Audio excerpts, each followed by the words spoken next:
You're listening to the Live Out Loud podcast with River Wynn and Michelle Flamer. Oh, River. Good morning, Michelle. You okay? You're just I enjoying am a big here cup and I of am whoop ass. caffeinated. I'm awake. I'm ready to kick butt today. I love it. So I'm glad you're drinking coffee because we're going to be talking about human design today with one of your fabulous soul family members. Yes, we are soul sisters for sure. And so I'm kind of excited. So I kind of did a little deep dive into, you know how I roll, that generator in me. Get the facts. Yeah, I like to look a little deeper. So I'll just give everybody else because I find myself having to educate people what human design is, that everyone knows what astrology is, everyone knows tarot reading and all the other beautiful spiritual functions, but this is something that I feel has been a practical use in my life and around my daughter. So the cool thing, and I don't know if you know this, River, but human design actually combines astrology, the I Ching, Kabbalah, and Vedic philosophy. Did you know that? I did actually. It's so cool. jam-packed. Okay, well, I definitely did not. That was so it centers around the division of personalities into four energy types alleged to indicate how someone is supposed to exchange energy with the world. So we have you, the manifestors, me, the generator. My daughter is a projector, and then we have the reflectors. But there's also a manifestor generator, and I think Tess will talk about that today. But so it was originated by Alan Robert Krakauer, who published a book called The Human Design System under the pseudonym Ra Huru Hu in 1992. Krakauer developed the human design system following a mystical experience in 1987. Wow. We'll just leave it there. Yeah. Okay. Awesome. So I'm so excited to have you here, Tess. And I would just love for you to tell our audience who you are, how you came to human design, a little bit about your background in your own words. So go for it. Thank you so much. And thank you for having me here. I'm so excited to talk to you about human design and how it has helped me in my life and how I think it can help other people. So my name is Tess Waltenburg. I'm from Sweden. I'm 30 years old. I have 2 children. I live in the southern part, so pretty close to Denmark and the rest of Europe. And I actually started working as a content creator in my own business and had workshops around sustainable living. And then I started going more and more into the inner sustainability because I realized that a lot of women, especially in the sustainability movement, kind of burn out. And I was so sick of that. And I just believe that there must be a better way that we can take care of ourselves and also take better care of the world around us. And when I was on that discovery, I kind of just fell over human design because I was talking to actually an American healer named Evangeline Hemrick. Who works with human design too, and she's a manifesting generator, and we'll talk about that later, what it means. But they're usually multi-passionate and usually really great at combining different things in this really amazing way where other people can just stand there like, what? You combine all of these different things and you just make it sound so right together. Totally. So she introduced me to that, and she just told me hey, can you look up your energy type real quick before our session so that I know a little bit from a healing perspective. And I thought that was really interesting. When we're doing our healing session, that I know what centers you have defined and undefined and see if there are any blockages connected to that. And then I realized I was a manifester. I listened to Day Luna's podcast about manifestors, and it was just so eye-opening to me. And manifestors are very different from the norm because we're just around 7 to 9% of the population, and we function very differently than the norm that is very much based on generators. So for me, it was really, really helpful to understand myself through that lens. And Mhm. I have a 1 in my profile, and the 1 is the researcher. So we love diving into things. And I did that, and I just listened to episode after episode after episode of this podcast. And then I got to the profiles where they said that if you have a 1 in your profile, you usually like to dig into things. And I was like, yeah, this is my 8th hour of listening to this. That's funny because I have a 1 in my profile actually, so that's really Yeah. funny. And I just Are said, you a 5-1? uh-huh, You're 5-1. Okay. yeah. Yeah, because and also from a human design perspective, I can share that I'm a 5-1 manifester. I'm an emotional. I have 2 different emotional waves, so I'm really riding the waves here.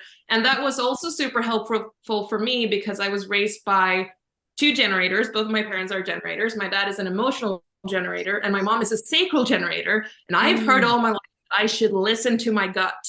And as manifestors, we have an open sacral center. So 1, it's not defined. And if you're emotional, you really shouldn't listen to your gut in the moment. You should really feel into your feelings in the long run. So for me, it was super helpful. See, I would think those are the same. I thought that was the same thing.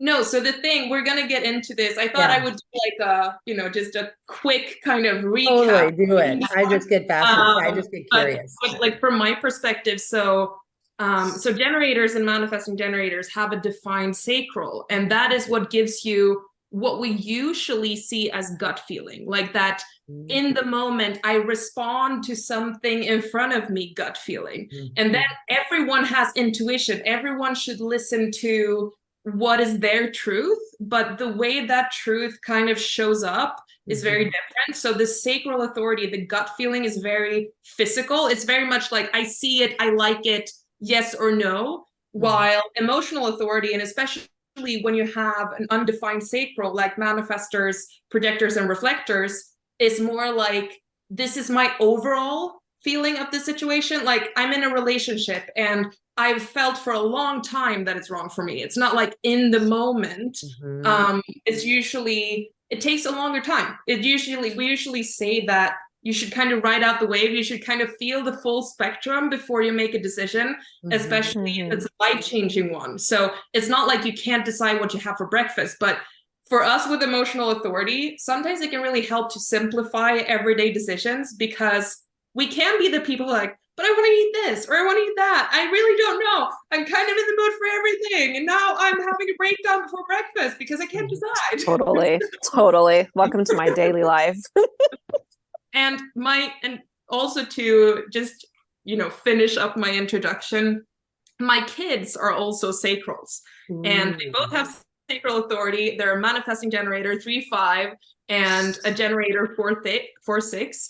And they're so different for me. Like the man-gen and I have, like my son and I have some similarities, but I need to raise them very differently from how I wanted to be raised. So that's where it's kind of interesting to talk about parenting in human design, like we're going to do today, because I think it's a really beautiful tool to know yourself, but it becomes even more powerful when you understand how it helps you interact with other people and really see like both how you raise your children, and also if you want to heal the relationship to your parents in some way, or like understand why something went wrong there. Like for me, it was really helpful to be able to understand that my mom is a sacral generator and that she raised me the way she would have wanted to be raised, but it was completely wrong for me. And to just have, like, it was very forgiving for me to understand that. So yeah, that's it's like a lot. But yeah, but you're now like giving me so many new ways to look at this. So I mean, thank you for that. That's pretty awesome. A lot of gratitude. Is your mind blown over there already, Michelle? Yes, it is. It is. I know it's easy to get blown these days. I really enjoy the awe of life, right?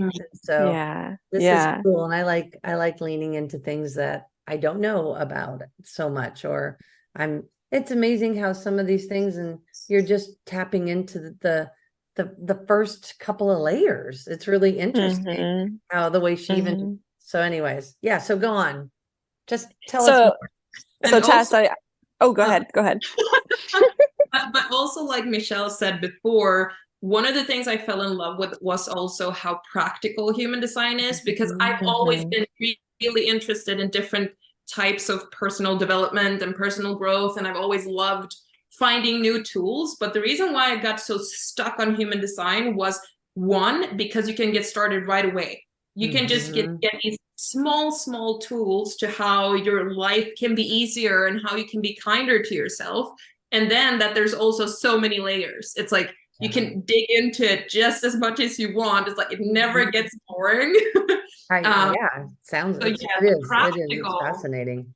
part of it is fantastic, and you can use it like in families and leadership and entrepreneurship and so many different parts of life. So yeah, I really love that. Yeah, so okay. I got kind of connected to it because you explained a lot about it to me, and that's kind of how you and I like started on our connection. And you explained a lot of it to me and kind of sent me on a rabbit trail of learning about it for myself. And it was so helpful because when you and I first met at the same time, we were becoming single moms around the same time and going through divorce and all of that and experiencing parenting. And so learning from you some tips about parenting my kids from the human design perspective was so helpful, because I have a manifestor and a generator, and their energies are so vastly different. My little manifestor daughter, she needs so much rest. She needs so much rest. She has creative highs and lows. She could sleep for 12 hours, and then even then she might need more sleep. My little generator, he just goes from the minute he wakes up, and then he doesn't sleep. So I'm up at 10 o'clock at night with him playing Legos on the floor next to the bed while my daughter is sleeping. She's already been asleep for a couple of hours. So it's so fascinating how you can parent the different energy types. So do you want to kind of talk about that some more? Yes. So, and that's such a great example of it is really challenging to be a parent. One, we all need to figure out our conscious parent. Let's just say being a conscious parent. Yeah, being a conscious parent.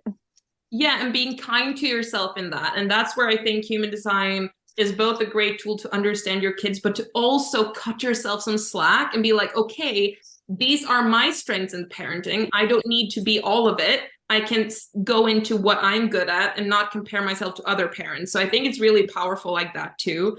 I actually did an Instagram post about the different energy types as mothers to just encourage their strengths just based on the energy type.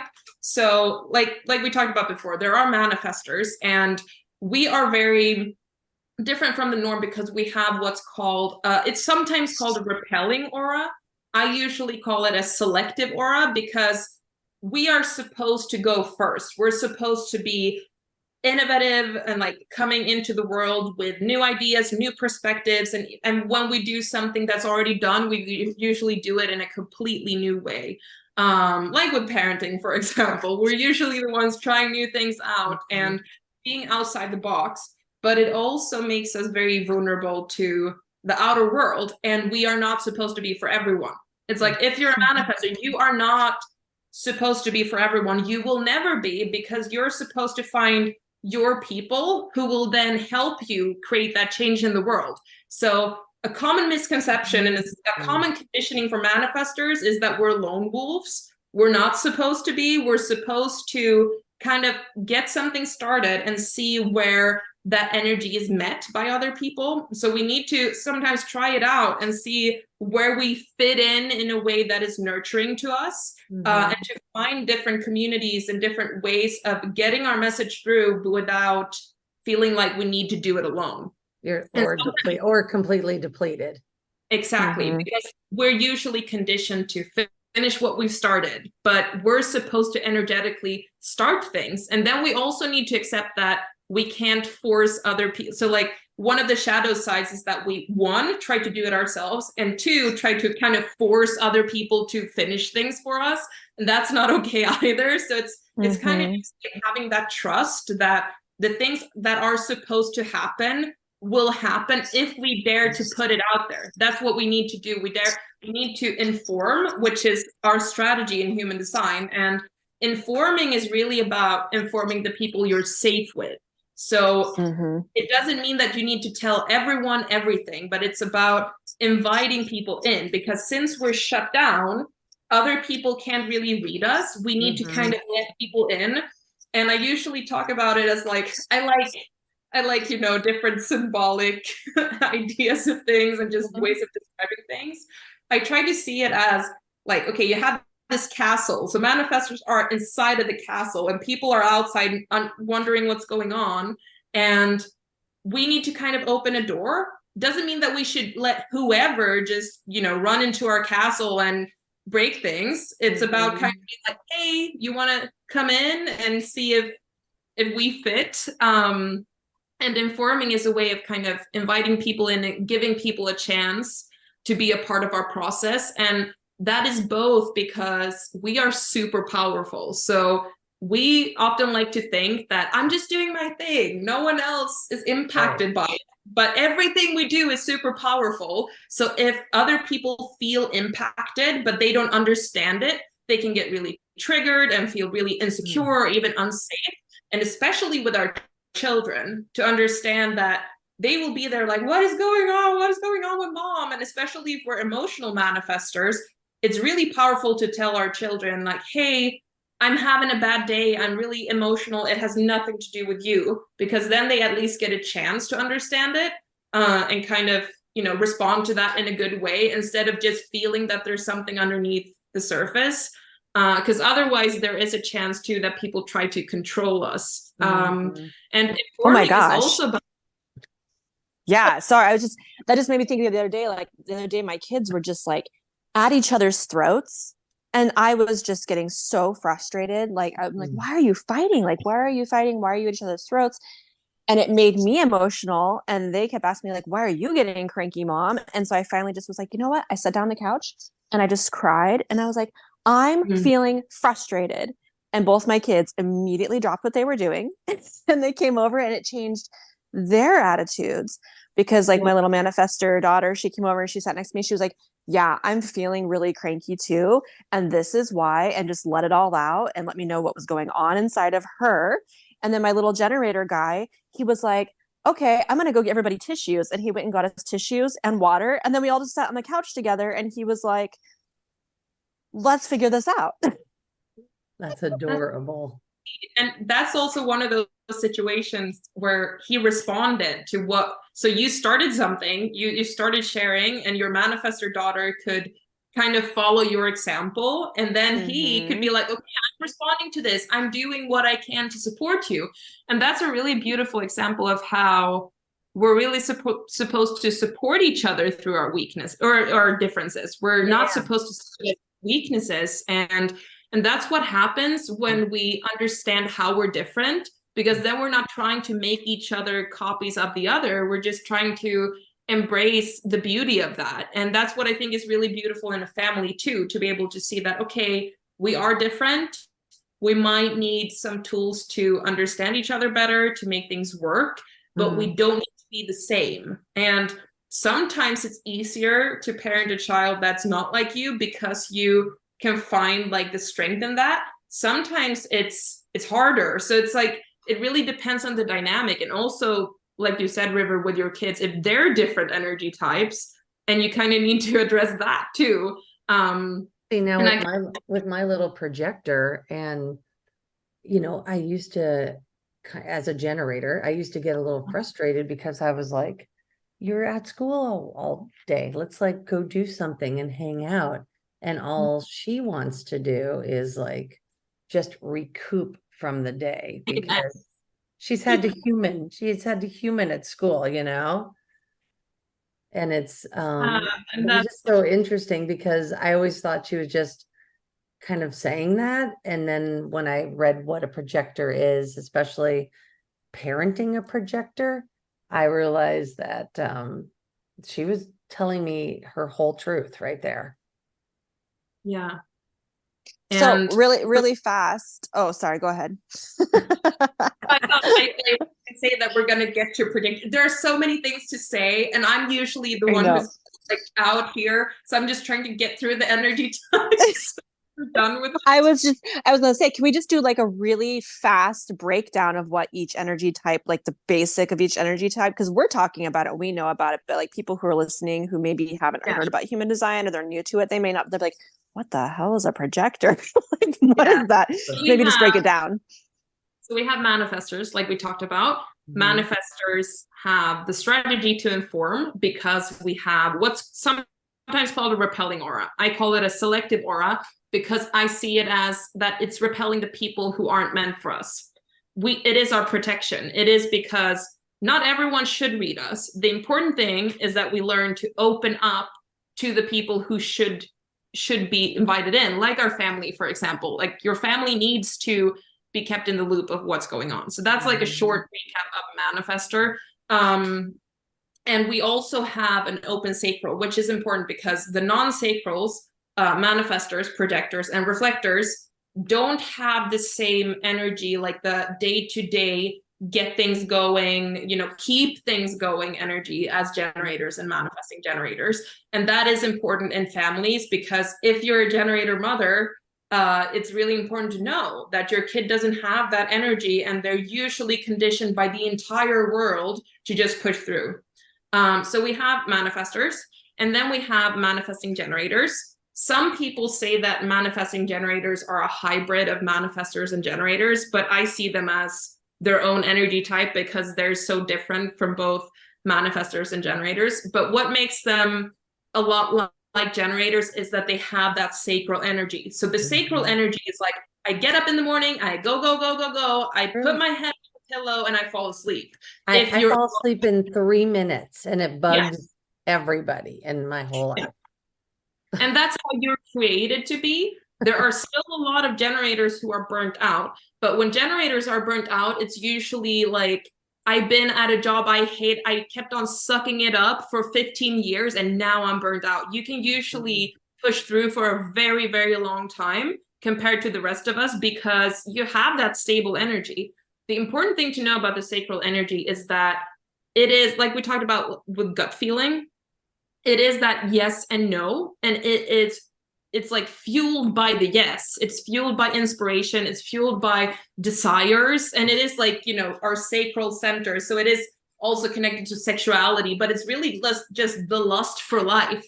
And I usually talk about that as an engine. It's like you need to start it. You can't just push yourself. And usually when you get it going, you can do a lot more. And that's one of those simple life hacks that I share with people is like, start with something fun, even if it's just listening to your favorite song or eating a nice breakfast or something that just makes you feel that life lights you up. Yeah. And something that lights you up. And because you're usually conditioned to like do the fun things last. And that's when you're sitting day in and day out at a job that you hate, like, I'm just doing this because someone told me to. And like the norm in society, the 9 to 5, hating your job but still doing it, that's like an unaligned generator. So it's like you're supposed to do like the everyday, like working, you're made to work, you're made to like and physically practically work, but you're supposed to do things that brings you joy. And when we're talking about like, changing society, like I said with manifestors, it's like generators can be super innovative and create a lot of change, but you usually take something that's already in the world. You usually respond to something like, here's a problem. We like to fill voids. We see like, oh, there's something like this, but there's not this. Yeah. And you take something and then like do something with that or like run with it. And that's what I mean with manifestors. We can kind of sit in a meeting like, oh, it would be nice to have something around this, and then a generator can be like, oh yeah, that sounds fun, and then you're the one who actually make it happen. Me and Michelle, I'm like, we should like I want to have a podcast, and Michelle's like, let's do this shit, we're recording tomorrow. Yeah. And that's because sometimes I feel when people find human design, they're like, oh, why am I not a manifestor? Because it sounds cooler, but it's like we would be nothing without the generators in our life. It's like we're the builders. Let's talk about reflectors, because I've not met one yet. I mean, okay. I know one. I actually had a coaching client who's a reflector, And when I found her, like when I opened her chart, I was like, oh, because they're super rare. We're gonna get to that. But so generators can be either sacral generators or emotional generators. That's the two authorities you can have. But you have the strategy to respond, and that is the response from your sacral. That like, I am pulled towards something. It's like I go to the store and I feel what I need, or it's that sacral response and that energy that gets going with that. And you have a magnetic aura, so you're like very inviting, and that's usually what manifestors get shit for, because we're not like that. And people are like, why can't you be nicer? And we're like, I didn't do it. Why did people not think I'm nice when we're shut off, when we're So manifestors equal resting bitch face. Yeah. Mm-hmm. I get told that a lot. And we usually don't understand it. It's like, and also understanding someone told me that a manifestor aura can be up to 10 meters. I don't know how long that is. And I just know metric, but it's like, it's big. So when we go into, people feel us, and some people get triggered just by that, just by us entering a room. And that's usually when people are like, why are you such a bitch? And we're like, what? I didn't even do anything. It's just because we're Totally. It's like, why can't you be more inviting? And that vibrant man-gen generator energy. And we're like, I'm sorry. Wait, I am being so myself then right now, because 10 meters equals 32 feet and 1.7 inches. I love it. I love that you immediately went and looked that up. And now we need to say that exact number every time we talk about the manifestor aura. It's like, I feel like we need a manifestor t-shirt that says, if you think I'm mean, just walk to 33 feet away. That's funny. So generators have this magnetic aura, and that is because when you're doing what lights you up, you're supposed to generate energy for yourself and for the world. That's why I'm like, can generators just wake up to their power? Because it would literally change everything. And because you can produce sacral energy for up to 10 other people when you're doing what you love. And that's kind of why you have that magnetic aura, because when you're doing what you love, you're supposed to have people around you who can pick up on that. Like for us, if we do something together with you, we can kind of flow with that, as long as we're aware that we can't be in it all the time. That's what's the problem, because we tend to like, oh, I'm a manifestor, I can work 10 hours a day when we're in the generator aura. And then when we get home, we're like, I'm dead inside because we're not in it anymore. And that's like, when I realized that, I was like, oh. And it's also really beautiful because when a generator doesn't do what they love, they suck the energy out of the room. It's like, it's so bad to be around a generator who hates what they're doing. So that's really something I'm trying to just get into people's heads. Like, it's not selfish of you to do what you love.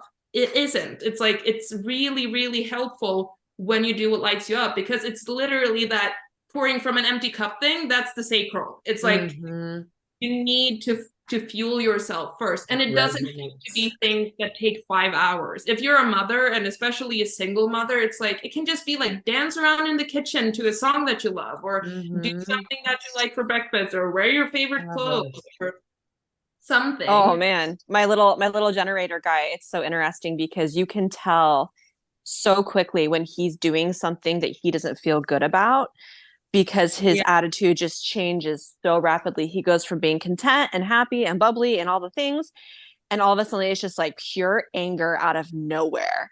And I'm like, hey bud, are you feeling frustrated about what you're doing? And he's like, yes, I'm just frustrated. You can see it. And then so like bringing him to a new space of like, okay, let's find the thing that you want to do. Like, what do you want? You want to build Legos right now? Yeah, let's do that. And it just immediately changes everything for him. But you can, like you said, feel the energy sucking out of the room. Like my kid's other parent is a generator, and you would feel that the second they walk in the door, like the energy sucks out of the room if they've had a bad day. Yeah. And I remember when I read about my generator, and I was like, no, this description doesn't fit. And that's also something I want to say. If you read about human design and you feel like this doesn't fit whatever person, like, one, it's super complex. There are so many other parts of your chart that can kind of like, there are so many people who are the same energy type who are completely different. And that's the beauty of human design. There's like pretty much no other person who has the exact same chart as you. So, you know, keep on trying things out, use the things that are helpful, but don't let it be another box. But also understand that, like with my mother, I was like, well, she's not this vibrant, magnetic person. But that was because she was in her not self. She was constantly in that burnout and frustration. So we have something called self and not self in human design. And for generators, the self is satisfaction. Like that's your theme. That's how you should feel when something is good. And frustration is your not self. And that's so funny because it's like a lot of generators and magas actually use that word. I'm so frustrated. And with my kids, they're like, you can really see that. It's like, it's like really that present physical frustration. And I had to tell my daughter, it's like, we need to find good ways to get that out, because she's also very physical. She's the generator. And I'm like, it's okay to want it out. And what my generator brother, for example, when he found climbing, he loved that because he got that energy out. And that's okay, as long as you don't like break things or hurt other people with it. It's like, it's okay to have that very physical energy. And I think that's something you can really do as an aware parent to help your child get it out instead of just shutting it down.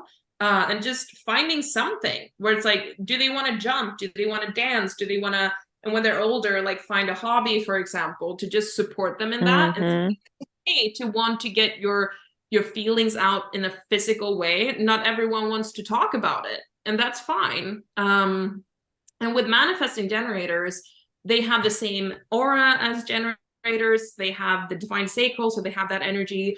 They have the same theme and not self theme. What's so different about manifesting generators is that they have a direct channel from their sacral to their throat, which makes them really fast energetically. And when we're talking about like the manifestor or the manifesting generator, like the manifesting part, it's really just that very practical bringing things into existence. That's why manifestors are manifestors, because we kind of just get something.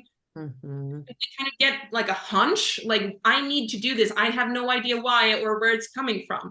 Like it's kind of that.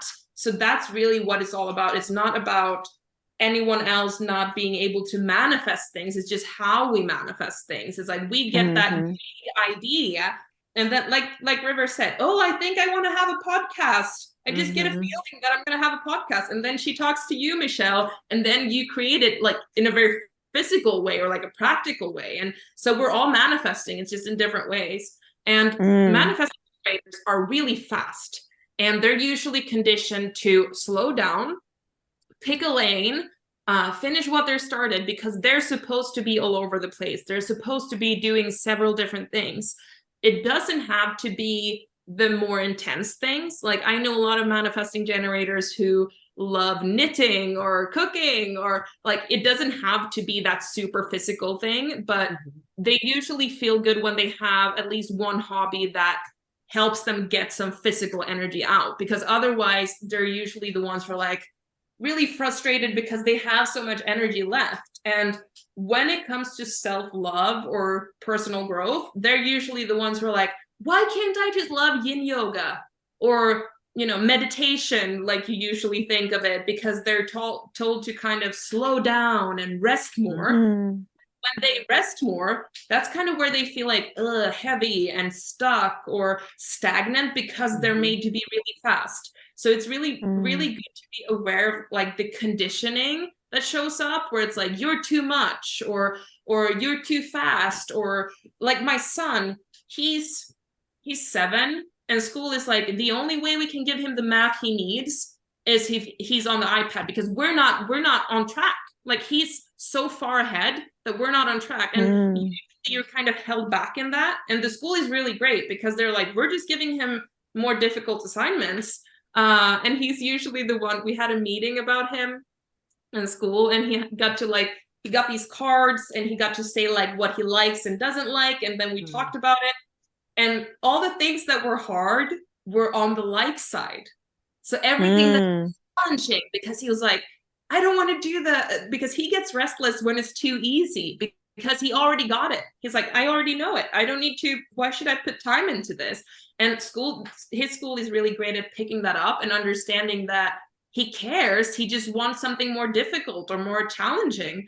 And that we're all different in that way. And he's very fast. And I've been working with him on kind of, being fast, but also understanding that, like, with other people, like helping him build relationships and understand that not everyone is gonna keep up with that, and that's okay. But I think that's important both as manifestors and manifesting generators to, like we said, respect other people and understand that we are this way. But when you want to play with someone else, you might need to compromise. And that doesn't mean you're giving up on yourself. It's just a way of like finding different ways in different situations. Because he can usually be like, okay, I played with this for 5 minutes. I'm done. I'm moving on. And then his sister's like, but I'm not done. I want to continue playing. And then I've told them, like, okay, if you want to move on to something else, that's fine. But it's okay if she doesn't want to. Because that's also the thing with the sacral. You are supposed to follow your gut feeling and do what's right for you, but it's for you. It's not, because I know a lot of sacrals who kind of force that gut feeling that they have onto other people. And especially in relationships, if there are two people with sacral authority, in my experience, sometimes one of them gives up on what they want because they're following what's right for the other person. So understanding that everything in human design is for you and it's right for you, it still does, like, we still need to compromise with others and find ways to make our relationships work. Oh man, and relationships and human design is like, that could be a whole nother hour podcast. That Oh my should gosh. that literally should be the new dating site. I swear. Yes. I mean, because I was thinking that. when you were talking earlier, I was thinking, well, like way back in the intro area, but I was thinking while River was talking about the kids and everything, I was like, River needs to date a generator. It's like, well, a healthy generator. Let's put that. Yeah. A in their self generator, because I was married to a generator who was in not self, and that was not good for either of us. I think that's also a beautiful point, because there is no such thing as a manifestor should be with a generator or like, I'm married to a projector, and I think it's like, it's really about how aligned you are, and just understanding that, and just being in yourself. Like you said, it's like, there is no energy type that can't be with another energy type. It's just about how aware you are and how you fit together, and how you can meet that person and what they need. So I think so what lights up a projector, since you're married to one and I have one as a kid? So, okay, so now we're moving on to project. I'm trying to stick with this like list of the energy types. So now we're moving on to projectors. So projectors have what's called a penetrating aura, and some people are like, but with children, they want to be invited in. Their strategy is waiting for the invitation, and that means like energetically being invited in, and they usually have this need to be close to the people around them, and with their aura, they can kind of go into other people's auras. They can kind of like read other people in a way that none of us other energy types can. They're amazing at doing that. They also have an open sacral. So like we talked about, they don't have that sacral getting up, go, be practical and physical and get things going energy. Projectors are here to tweak energy. So manifestors get things started, generators respond to that, and then projectors are kind of the ones who can see how to make things better, how to improve things, how to make things more efficient, etc., etc. And even in families, it's like, when you listen, one of my younger sisters, she's 13 years younger than me, and she's been giving me advice, like life advice, where I'm like, how can you be 13 years younger than me? Because they usually feel a lot older than they are, And that's a Mhm. great thing to honor. The important thing is not have them grow up too fast. Because I think, Mhm. especially when you have a projector daughter, they're usually, because they are here to help others, they are here to be very important in the community because, like I said, they are supposed to help Mhm. other people, but they're usually the ones who get like this people pleaser role, or like the I'm only appreciated because of what I give to others role. And it's really important with projectors to see them for what they give, to value them, to honor them, and also to honor their rest, like to show them that I really appreciate your input and everything that you're giving, but it's also okay to take a break. She And to loves really, when I tell her that. yeah, Mm. She and does. to understand that their contribution, like with the culture that we have around work, for example, to understand that their contribution is much more of like an intellectual contribution, or like an intuitive contribution, or Mhm. like giving advice or planning things or giving input. It's not usually like getting the things done, and to really let them do that, and to not force them to, like, if they see a change that needs to be made. Let's say that your daughter is like, oh, it would be so much greater to move this shelf to that wall because it would be so much more practical, to not be like, okay, you do it, for example. Like, many of us are conditioned to do that. If you want something done, you need to do it yourself. So with projectors, to really like honor that. And like in a family, I talked to a friend who's a projector. She's usually the one who's like planning the grocery shopping, ordering online, like making things work that way. But we're usually not taught to value that as much because it's like it's Mm. not really seen. And like we talked about with the generator norm, it's like the generator norm is very much like that practical, physical. It's like I see that someone moved the couch from over there to over here. And projectors are usually the ones who are like, because of their ideas, something that a generator would do would take like a tenth of the time. And it's Mm. like, and we really need to see that and honor it. And especially because projectors can't really see themselves clearly. That's Mm. one of their biggest challenges. They're incredible at seeing other people, but they really Mhm. struggle. Like, one of their potential weaknesses, I don't want to talk about it as weaknesses, but something to be aware of, is that they can really have a hard time valuing themselves. And it's really important for projectors to have relationships where they feel honored for who they are. And as Mm. a parent, to also support them in that with friends, because Mhm. they can sometimes be the ones who are really bending over backwards to make everyone happy, and to just tell them that it's okay to have friends who truly see you and appreciate you. Mhm. It's so interesting. Two of my best friends are that I speak to on the daily are both projectors. And it's Yeah. so interesting because me as a manifester, I tend to dominate the conversation a lot in terms of like, this is what I'm feeling, this is what I'm experiencing here, like word vomit, hear all about how I'm feeling in my day. And they are more quiet and like they're so supportive and they like always see me and hear me. So I have to constantly remind myself to also like ask, how are you doing? How Yeah. is your day? What are you feeling? What are you going through? And then the second I ask that, it's like, oh, here it all comes out.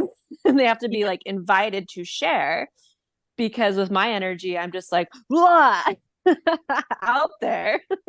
And it takes up so much space that I have to be Yeah. very intentional about making sure that my projector friends are seen and heard as well. And I think it's so beautiful that you see that. And I think it's important to remember in relationships that it is a process, and to not blame yourself for that, but to see like, oh, this happened. I can learn from this, Mm-hmm.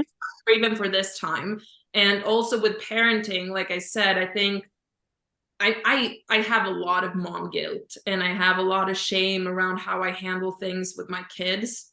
But I think human design really shows us that, okay, I can cut myself some slack and come back to who I am and come back to how I would do this, and try not to blame myself, but to just see it as a journey, where we constantly learn Mm. new things. And with projectors, like you said, it's really that they need to be invited in. And that Mm-hmm. strategy, it's not about like a physical, practical invitation. It's about energetically being invited in. Mhm. Like, for example, if you have a projector in your family and you already have a close relationship, it's not like they need to ask to be invited every day or every conversation. It's more like they need to learn to feel when their advice and their time and their energy is appreciated, because they can usually be the people who are like just trying to force their advice on people because they see things that we don't. Because like I said, first of all, they read us. They know what we need long before we need it. But it's like, and it's also interesting because most of the people around me are projectors, but percentually they're one of the more uncommon types. I have so many projectors in my life where I kind of come to them like, yeah, you know, that thing you said, you were right. Like a little bit after part of my process. And sometimes it's a part of our process to figure it out on our own. And I think that's also important. Like if you're raising a projector, or even if it's like, if you're listening to this and you're a projector parent, it's even more important to understand that your kids might need to figure things out on their own, even if you have all the answers. That's a tough one for projectors, because especially with their loved ones, to accept as a projector parent that I need to see my kids fuck up, even if I know exactly what they should do instead. And that's tough for all parents, but especially for projectors, because they see the solution. They're just sitting there like, please just invite me in. Please just let me share what I see. And it can be really tough because they can get really, their not self-esteem is bitterness. And that is really that bitter, like, I'm not appreciated. No one sees me. No one honors me for who I am. I'm only being invited when people want me for something. And to be aware of that and just let them be, and also let them share their truth as much as possible. And as a parent, to understand that in many times your kid will be smarter than you. True that. They always are. True story. Let them be, and just not just like, okay, come back when you're older. Projectors really challenge that, like the dynamic in a family that we've been taught, where it's like, you should listen to the adults, where it's like, no, listen to the projector. Most of the time you should just listen to the projector, no matter who that person is. So true. So I know we're running out of time here, so let's go over reflector to wrap it up with. So reflectors are just like 1% of the population, and all of their senses are open. I'm just going to say it real quick, that projectors' theme is success. And that is like, when they're invited in, when they're appreciated, that's like, they really have this feeling that I am successful, both in my relationships and my career, when they are appreciated. So the bitterness is good to be aware of. But with reflectors, they're very special because, first of all, they are the energy type where it's like, if you put two people of the same energy type together, they're going to be the most different because they are completely open. So they are a reflection of who they grew up with, who they are with, like their circumstances. It doesn't mean, because I actually know 2 reflectors, and it's very easy to think that, oh, I'm no one or I'm nothing because you're open. But it's important to know that what's open in our design is also super defining for who we are. I know a lot of people talk about the definition because that's like what's inherent to us. That's what's always ours. But to also see the openness as a strength, because that's where we can be empathetic. That's where we can, take in the world and experience things. And reflectors are really here to experience everything and to see that as something beautiful, and not be like, oh, I'm blank, because some people get that reaction. But reflectors are, and when we talked about how projectors are here to tweak and give input, reflectors are really here to feel when something is off. Like if you have a reflector child and they react to like, okay, there's something bad going on in our family, listen to them, because they take everything in. And they're going to feel it so much earlier than anyone else because they take everything in. And also, as a parent, to honor, how does your child want their room, their environment? Like that's very important to a reflector. And if you get triggered by your child, this is a tough one. If you get triggered by a reflector, it's because they will reflect back whatever is going on within you. Mhm. So it can be They're a really difficult. mirror. Yeah. And like I said, projectors can be really difficult to face when you're not grounded in yourself, but projectors even more because they are really mirroring whatever's going on within you. And like one of the reflectors I know, I actually thought she was a manifester because when she was around me, she like when I started reading about human design, I was like, oh, maybe she's a manifester too. And then I started understanding what a reflector is, and I was like, oh, that's why, because she's mirroring that. And it also, they are very sensitive to who they are in front of, or like exactly where they're at. But you can also kind of see it as them sampling, like they're a sample of everything they've experienced throughout life. So it's not like they're just constantly changing completely in every moment. It's like, yes, they can feel like they're a chameleon and kind of like, I'm never and like I'm never stuck in one thing, but they are kind of also like you can kind of trace back like, okay, I have different versions of myself that I've kind of morphed into who I am. So it's not like they have a personality or that they aren't who they are. They are kind of like carrying everything and everyone they've met with them in a very beautiful way. And then they kind of, turn that into this beautiful mix. But yeah, That's so fascinating. I know one reflector, and I would say that is so true of this person. I feel like, and this person is so good about sharing their life experiences in a way that just makes you think so deeply and ask big questions, like that mirror holding up, right? Yeah.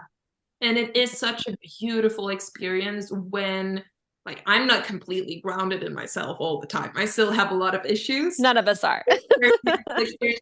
But when you're aware of yourself, I mean, when you're aware enough to try and to want to do better, it is a really beautiful gift to get to have a reflector in your life. And like I said, if you have it in your family, really see that as an opportunity to grow as a family with your child. And someone said that if you think about like ancient history, they're more like the priestess type. Manifestors were like, historically, we were like the military leaders, at the front.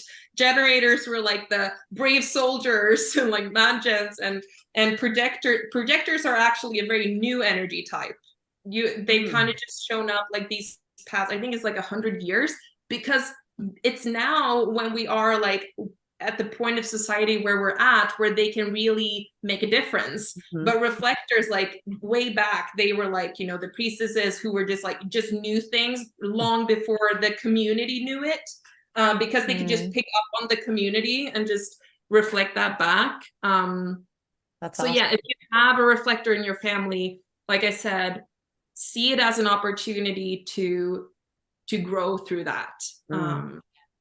And now we've run out of time. It's like there's so many things to say, and I feel like I've been talking. So it's okay. I think this will just be like part one, and then we'll have to do part two. Yeah, there's just so many layers to human design. It can help you in so many different areas of life that parenting is just like the tiniest piece of it. We'll come up with like a theme, and then we'll talk about each, each type. And then, we can deep dive into practical ways that other, like our listeners can listen and learn from. Yeah, I was just going to say I love that. It would really be amazing to collect like the responses you get and the experiences you get from your listeners, and then maybe like dive into themes based on that. That'd be fun. Okay. We'll have to set that up. Meanwhile, where can people find you? Yes. So I have an Instagram account for myself. That's tess.waltenburg. We can maybe link it in the description. I will put it in the notes. Yes. That's more like a personal account, like just my life and self-love in general. And then I have my nerdy account. That's Human Design with Tess. I realized that I want to get really nerdy and dive into it. So that's all human design. That's awesome. So that's where I'm mostly at right now on Instagram. Well, thanks for making time for us. And thank you, sweet friend. I learned a lot. I mean, that was cool because I didn't know, half of that stuff from just Yeah. everyday reading or quotes or whatever. But I think Yeah. It's super I love it. helpful. I think it's really interesting. Yeah. Thank you so much for having me on the podcast. Yeah, we appreciate Yes. it. Thanks for coming on. Bye, River.